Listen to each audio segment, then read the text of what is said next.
প্রধানমন্ত্রী তারেক রহমান এবং ভারতের প্রধানমন্ত্রী নরেন্দ্র মোদীর মধ্যে আলোচনা হলেই অনেক সমস্যার সমাধান হয়ে যাবে, এমন মন্তব্য করেছেন ঢাকায় ভারতের হাইকমিশনার দীনেশ ত্রিবেদী।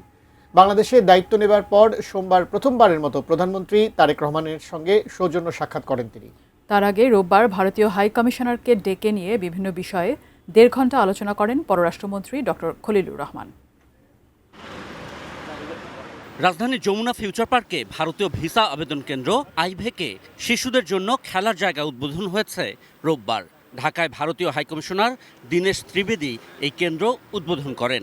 সেখানে সাংবাদিকদের তিনি বলেন, সমস্যার সমাধান হয় কথাবার্তায়। দুই নেতার আলোচনায় অনেক সমস্যার সমাধান হতে পারে।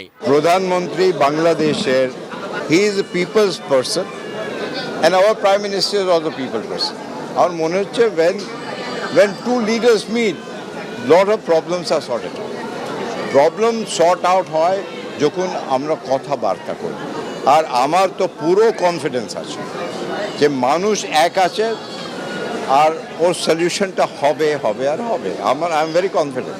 কোনো এখানটা নেগেটিভ জিনিস নাই, সব জিনিস পজিটিভ হবে। বাংলাদেশ এন্ড ইন্ডিয়া এই পিপল টু পিপল সম্পর্ক খুবই ভালো। এই সম্পর্কটা আমাদের গভর্নমেন্টাল লেভেল থেকে ভালো করতে হবে, আর এইটা আমাদের সবাইয়ের দায়িত্ব।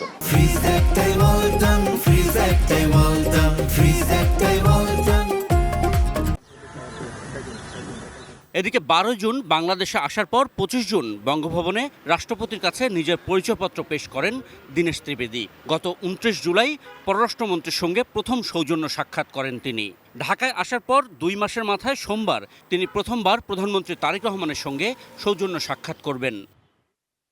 এদিকে প্রধানমন্ত্রীর সঙ্গে সৌজন্য সাক্ষাতের একদিন আগে ভারতীয় দূতকে ডেকে নিয়ে দুই দেশের সাম্প্রতিক বিষয় নিয়ে আলোচনা করেন পররাষ্ট্রমন্ত্রী ডক্টর খলিলুর রহমান।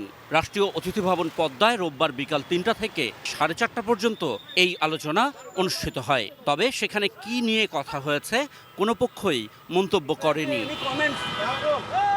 আশিকুর রহমান অপু, এটি নিউজ, ঢাকা।